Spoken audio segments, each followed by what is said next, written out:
brillas, brillas más de lo normal.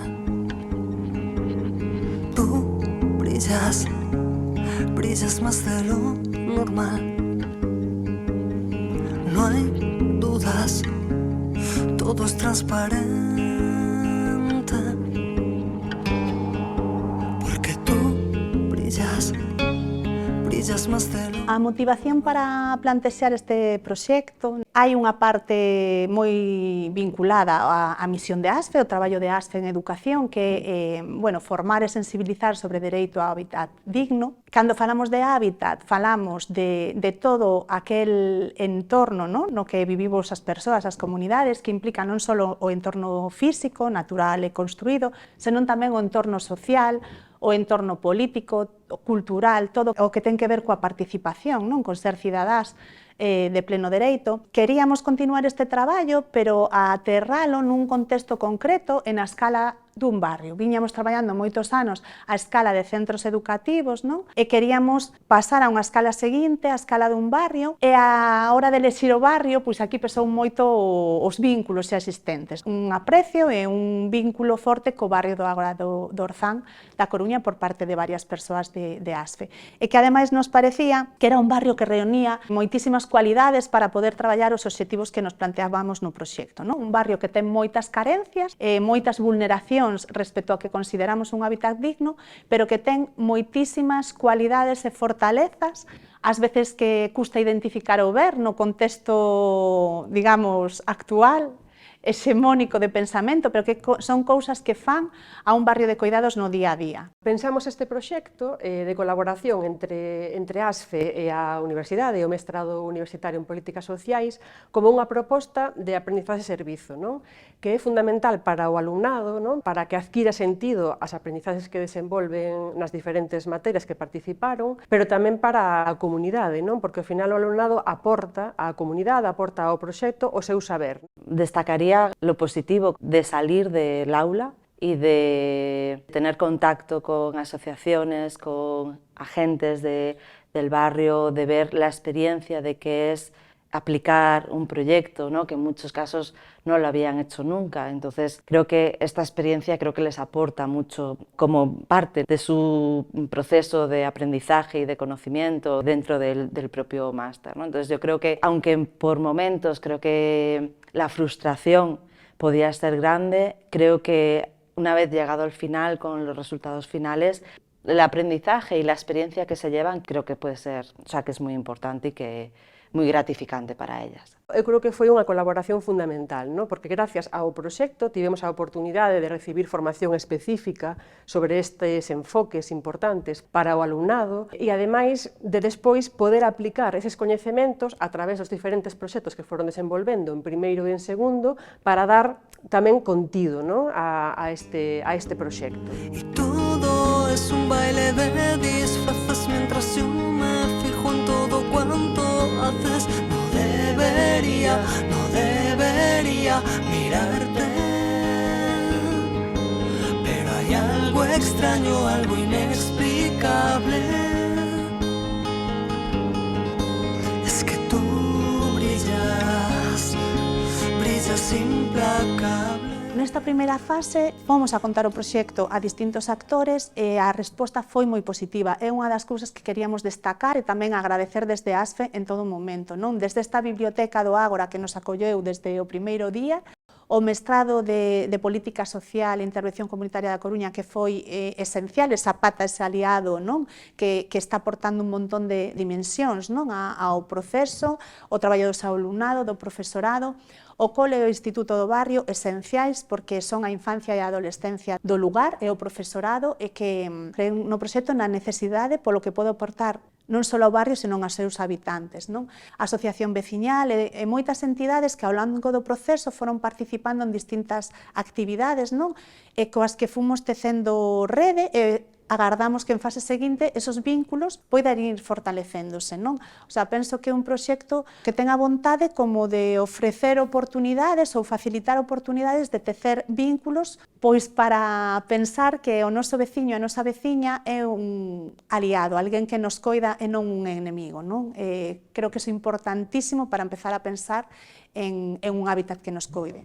O importante deste proxecto normalmente é que os nenos se sintan parte do barrio ou da cidade na que viven, porque están acostumados a que as decisións se toman por eles normalmente. Entón, desta maneira, axudamos a que teñan unha visión máis analítica, máis crítica do que sucede ao seu arredor, e que eles tamén participen e se den conta de que a súa opinión tamén conta ás veces, que poidan expresar as súas ideas, que non foi fácil tampouco, porque lles era moi complicado ter unha idea de barrio, do que coida, do que non coida, do que está ben, do que está mal. Están acostumados a ver o que hai, iso é así e xa está. Este proxecto Agra, un barrio de coidados, o que achegou sobre todo foi eso, foi o propio barrio da Agra ao centro. Eu son docente nel, pero non son do barrio. Entón, a nivel de docentes e dos que non habitamos aquí, amosounos toda a capacidade que ten este barrio, todo o que ten por amosar e por dar. Para o alumnado, que lle supuxo, aínda que non o pareza, e sobre todo os que viven aquí, pois coñecelo de verdade, porque eles a través desa cartografía que foron facendo, ou desas localizacións no Maps, como ian descubrindo os lugares e identificando esos lugares pois, de orgullo, de pertenza, de calma. E para a comunidade educativa, un sentimento de orgullo, porque é algo que vemos os docentes que temos un centro privilexiado, cunha diversidade fantástica e que realmente de transmitirlle a toda a comunidade que é así e que o noso alumnado vive nunha zona da que se debe sentir orgulloso. Eu destacaría a autoestima, o traballo coa autoestima, porque sigue habendo estudos que confirman que os nosos barrios son onde a maior parte da veciñanza marcharía se poidera, non? E ao final o proxecto pon en valor e recoñece o que somos como barrio e como entorno, e a autoestima en todo este percorrido que levades pareceme imprescindible e fundamental. A xuventude, sobre todo, é o futuro e o futuro do barrio. Entón, teñen que saber tamén como e que teñen que pedir, que teñen que demandar, e os seus dereitos. Toda esa formación que tivemos, para min foi moi valiosa. Incluso para mí como docente, a formación que nos fixestes o profesorado especificamente, a formación que fixestes o alumnado, o dereito ao hábitat, a mirada dende ecofeminista. Entón, todo iso servelles a eles agora como ferramentas para razoar a súa postura e demandar, porque merecen, debémoslles, un hábitat digno e merecen poder quedar no seu barrio e non ter que sair do barrio. Para nós, ademais, é exactamente darnos conta que facemos o mesmo. Nos colexios ou nos centros educativos tamén facémolo todo para eles, pero sen eles. É dicir, nos tomamos as decisións, como organizamos a biblioteca, ou os patios, ou os recreos, pero sen ter moitas veces en conta a súa opinión ou ideas que nos poden achegar e que moitas veces serían importantes e o mellor non habería tantos problemas ou dificultades como hai ás veces, non?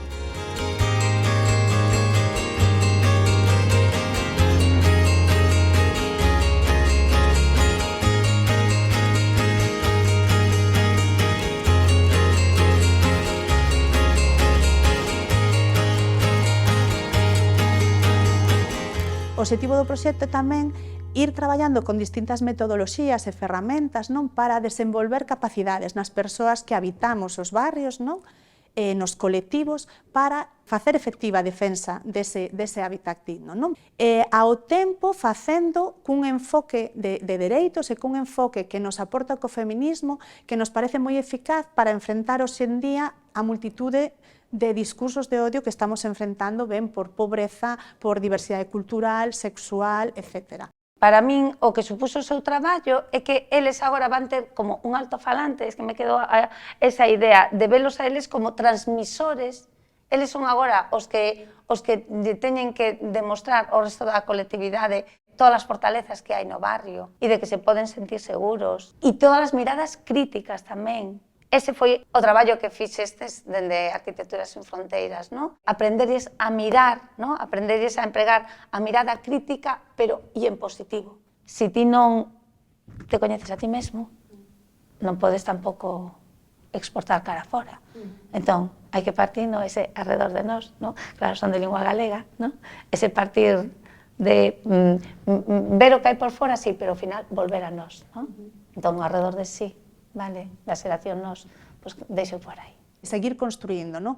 Que poderían ser as seguintes fases nas que profundizar en temas que son relevantes pensando nunha educación para a cidadanía global, como pode ser a diversidade cultural nos nosos contextos, a educación ecosocial, a memoria dos territorios, non? Que a veces perdemos e que é básica para ter aprecio, non? Onde vivimos e para poder conectar, non? Que nos parece moi importante a necesidade de poder conectar cos territorios que habitamos, non? Para poder conectar con outros territorios, coas necesidades de outros territorios e ser solidarios e ter empatía con eles. Non pensamos que non son procesos aillados, que a educación para a cidadanía global pasa por ter aprecio que temos para poder entender, non? Que outras persoas tamén aprecian o que teñen e poder ser parte dos cuidados de outros lugares tamén. Tú brillas, brillas más de lo normal. No hay dudas, todo es transparente. Las horas solo pasan por tu lado sin tocarte mucho, dejándote espacio como un susurro con sumo cuidado. Porque tú brillas, brillas más de lo normal, como un aullido rompiendo la oscuridad. Tú brillas, brillas más de lo normal. Muchísimas gracias.